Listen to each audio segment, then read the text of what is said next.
Salut à tous, on se retrouve aujourd'hui pour la première vidéo et la première course de cette année 2026. Je me suis aligné sur le Red Light Winter Trail, le format relais. Donc c'était un 20 km avec 1000 mètres de dénivelé, je l'ai fait avec un collègue. J'ai décidé de faire la première boucle et mon collègue la deuxième boucle. C'est à Saint-Pierre-de-Chartreuse et le départ est parti à 17 h. Avant de vous présenter un peu plus en détail le parcours et la course que j'ai réalisée, je vais vous expliquer pourquoi les parcours proposés par Red Light me tiennent à cœur.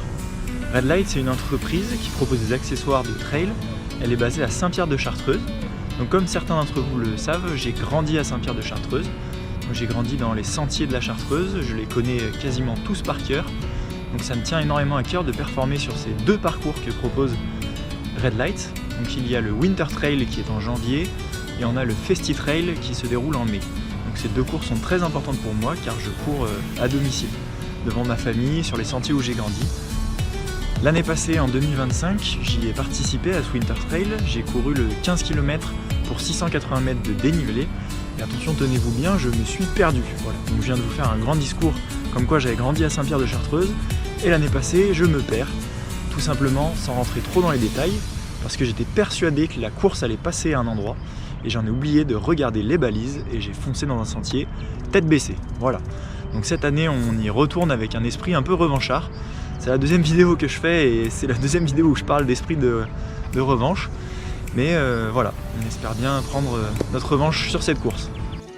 Pour ce parcours, comme je vous l'ai expliqué, c'est un relais de 20 km. Donc il est réparti sur deux boucles de 10 km pour 500 mètres de dénivelé. Le départ est à Saint-Pierre-de-Chartreuse.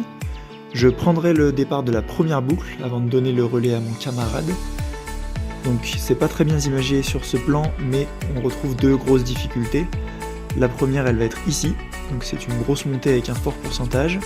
Ensuite on redescendra tranquillement sur la coche, un faux plat montant qui nous emmènera jusqu'à traverser la route. Et ensuite on aura la deuxième difficulté qui est une grosse montée également à fort pourcentage, qui nous emmènera à l'ancien télésiège de la Combe de l'Ours. Ensuite on aura un autre fond plat montant jusqu'au sommet de cette course qui est à 1300 mètres d'altitude. Et ensuite on aura environ 5 km de descente pour rejoindre Saint-Pierre-de-Chartreuse. J'ai donc choisi d'orienter ma préparation autour de ces deux grosses montées à fort pourcentage. Donc je me suis principalement entraîné sur la montée de la Bastille à Grenoble et la montée de l'Assia à Saint-Pierre-de-Chartreuse, pour ceux qui connaissent. Mon but étant de courir tout le long de la course, même dans les forts pourcentages, et à un rythme assez soutenu. Donc je me suis bien préparé parce que je savais que ces deux montées allaient être des passages importants sur ce 10 km. Donc comme je l'ai expliqué plus tôt dans la vidéo, le départ est à 17 h, donc il va falloir faire une partie de nuit. Donc je me suis équipé d'une frontale. On va également devoir courir dans la neige. Donc ceux qui ont vu ma première vidéo ont vu qu'en descente, je n'étais pas très performant dans la neige. J'avais un peu d'appréhension, j'avais peur de glisser. Donc là je m'y suis bien entraîné, j'ai fait 2-3 entraînements pareils dans la neige en descente, à essayer d'envoyer un rythme assez élevé. Donc c'est pas mal et on espère pouvoir aller plus vite que la dernière fois dans la neige, parce que là sur un 10 km c'est hors de question de perdre du temps en descente. Cette année j'ai décidé de m'aligner sur le format relais pour sortir un petit peu des courses traditionnelles et habituelles, donc, et aussi pour passer un très bon moment avec mon pote. Mais ça en reste pas moins une course, donc il y a mon esprit de compétition qui revient très vite. Donc je me suis fixé comme objectif personnel, finir premier sur ma boucle. Donc la boucle elle est de 10 km et 500 mètres de dénivelé, sur mon parcours et sur toutes les courses confondues. C'est-à-dire qu'il y a un départ pour les relais et les 20 km qui partent en même temps. Et un peu plus tard, dans la soirée, il y aura un départ pour les 10 km et 500 mètres de dénivelé. Donc eux ils n'ont qu'une seule boucle à faire, donc comme moi finalement. Et je vais essayer de faire le meilleur temps possible sur toutes ces courses confondues, sur ma boucle de 10 km et 500 mètres de dénivelé. Pour l'objectif du relais, on ne s'était pas vraiment fixé d'objectif car on ne savait pas trop quel allait être le niveau et on ne voulait pas trop se mettre la pression non plus. Mais on reste quand même deux compétiteurs et on aime envoyer, donc on était d'accord pour tout donner sur cette course. On invite les concurrents qui vont s'élancer sur le format 20 km en solo ou en relais, donc les premiers relayeurs également à venir se positionnés sous l'arche red light pour le départ. Premier départ chronométré du week-end. On rappelle qu'il y aura 4 épreuves. Le format 20 km qui est la première à s'élancer sur les formats solo et relais. Et pour les concurrents du 10 km, on donnera un nouveau départ à un quart d'heure plus tard à 17h15 ici.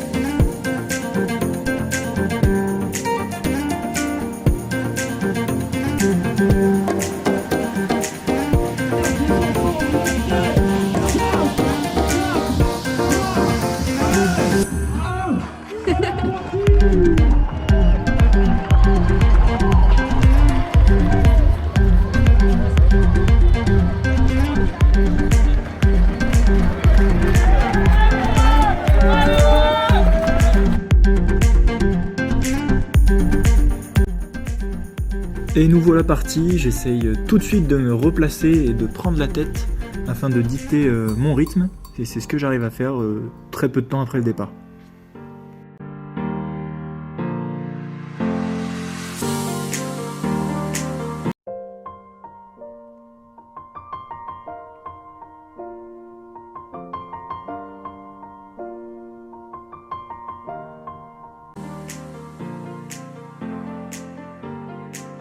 On rentre ensuite dans le premier single, comme vous pouvez le voir ça glisse pas mal, le coureur devant moi a du mal à rester debout.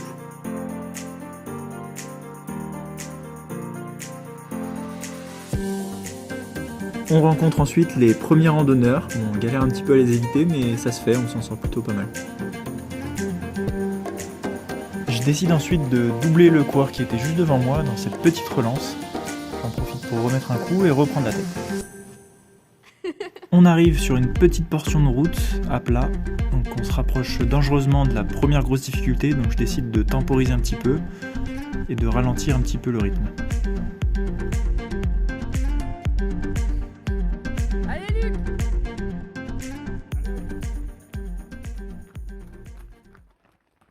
Lors de la première montée, comme vous pouvez le voir, j'arrive à imposer un rythme plutôt pas mal. Comme vous pouvez le voir également, il y a du monde derrière moi et ils sont très près de moi. Moi sur le moment je m'en rends pas compte, je me retourne pas, j'entends des pas derrière moi mais je ne sais pas combien ils sont, je ne sais pas à quelle distance ils sont.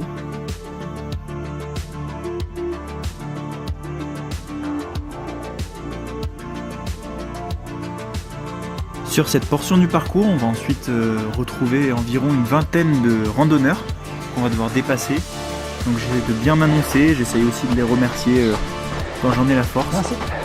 Mais ouais, c'est pas évident, on croise pas mal de monde.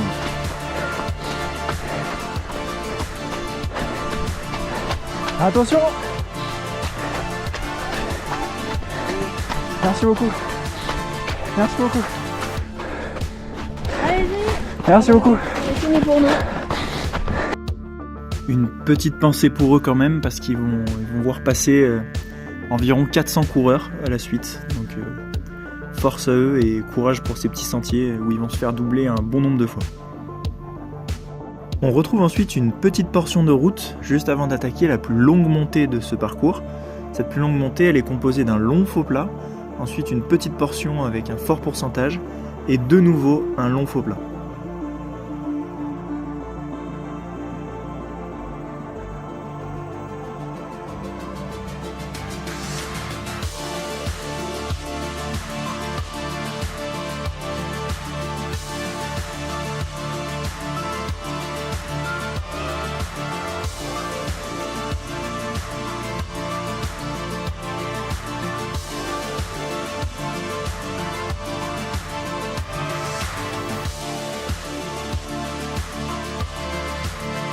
Je termine le premier faux plat en tête.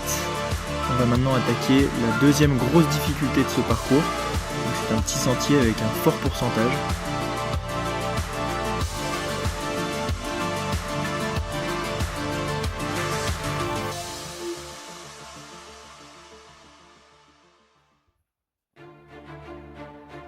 Allez Luc! Sur la fin de cette grosse côte, j'ai un petit peu du mal et je suis obligé de marcher quelques instants. J'arrive quand même à rester en tête, mais je commence à accuser le coup et je sens qu'il va falloir que je ralentisse un petit peu.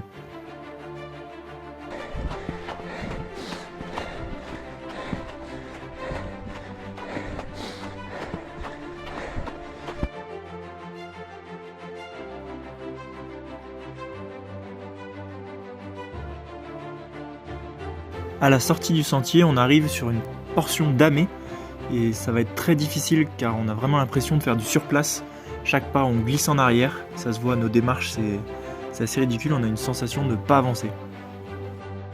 Et ce qui devait arriver arriva, je me fais finalement doubler. Ça faisait quelques minutes que j'étais un petit peu moins bien, ça devait arriver. Je décide de le laisser passer devant moi, je serre les dents et je sais que l'énergie reviendra un petit peu après. Je me fais doubler aux alentours du 4e kilomètre. Ce n'est pas pour autant que je le laisse filer trop loin, je le garde à une bonne distance de vue et je m'accroche tout de même derrière lui.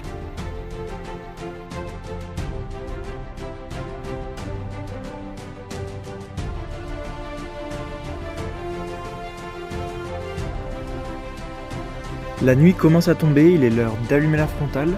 Sur ce petit sentier, je vais me faire un petit peu distancer. J'arrive tout de même à rester environ à 20 mètres derrière lui.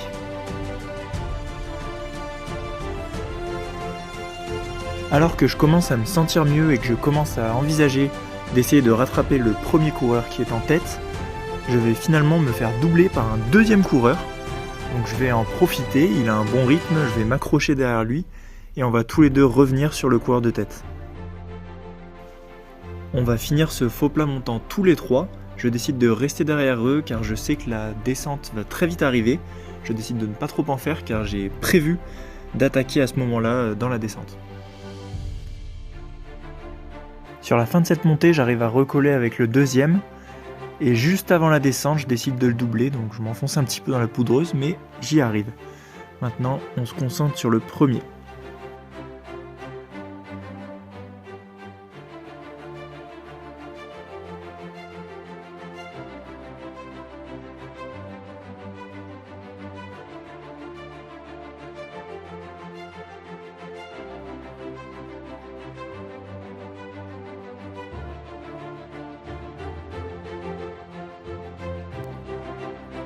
On peut voir sur ces vidéos qu'il arrive tout de même à descendre beaucoup plus vite que moi, mais je sais qu'il reste du temps et je me focalise surtout sur le fait de ne pas le perdre de vue, car je sais que ça peut jouer beaucoup sur cette fin de course.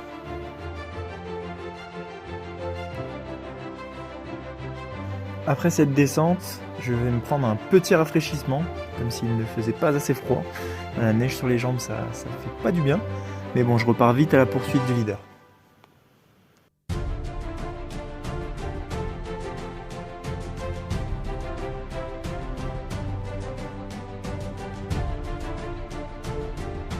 On arrive maintenant sur une petite portion de route. Je tenais à m'excuser car après ma chute, un petit peu de neige est venue se poser sur mon objectif. Donc on va avoir un petit écran flou pendant un petit moment. Étant donné que j'ai repéré le parcours à l'avance, je sais qu'aux alentours du kilomètre 7, il y aura une longue ligne droite légèrement en descente où je pourrai faire parler mes grandes jambes.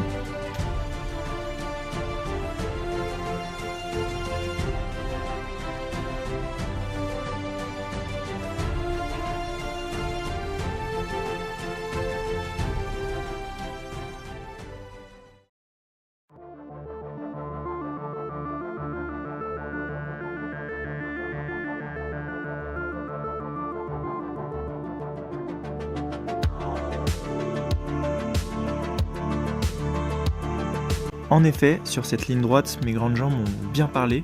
J'arrive à revenir sur le premier et juste avant de rentrer dans ce petit sentier, je décide de mettre un gros coup d'accélérateur pour passer devant.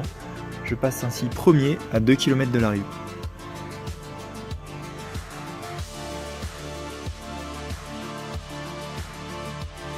Sur cette fin de course, j'ai complètement retrouvé mon énergie que j'avais perdue au moment où je me suis fait doubler. J'arrive même à tenir un très bon rythme sur la dernière relance du parcours. Ce qui va me permettre de décrocher le deuxième.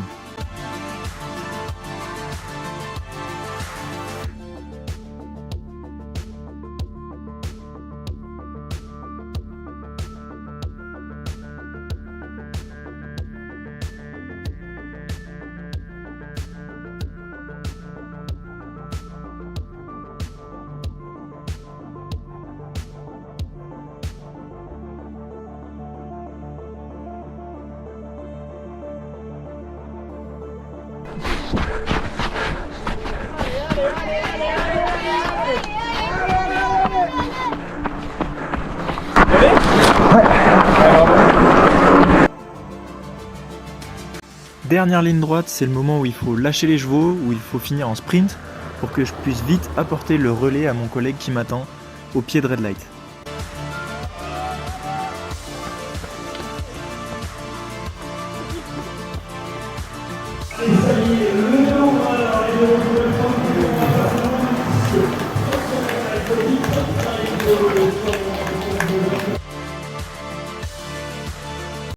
Et voilà, j'arrive enfin à Red Light, je termine ma partie, je donne donc le relais à mon pote, c'est maintenant à lui de tout donner jusqu'à la fin de la deuxième boucle. On a un petit peu galéré à se passer le relais, mais ça va, on n'a pas perdu trop de temps, et c'est parti pour lui. Je finis ma course en 53 minutes et 19 secondes, donc je suis premier sur ma course, donc le 20 km solo et le 20 km relais sur ma partie. Et après vérification, le premier du 10 km termine en 53 minutes et 3 secondes. Donc il me bat de quelques secondes, donc je termine deuxième sur tous les formats confondus. Donc je n'ai pas réussi mon objectif, mais je suis quand même assez content de ma performance. J'ai réalisé un bon temps et terminer premier sur ma course avec mes concurrents, c'est déjà une bonne performance. Pour le classement du relais, on termine en 1h52 à la deuxième place. Donc mon pote fait une super course, il fait sa boucle en 59 minutes. En prenant en compte que lui, c'était complètement de nuit, il y avait beaucoup plus de boue car il y avait eu tous les passages.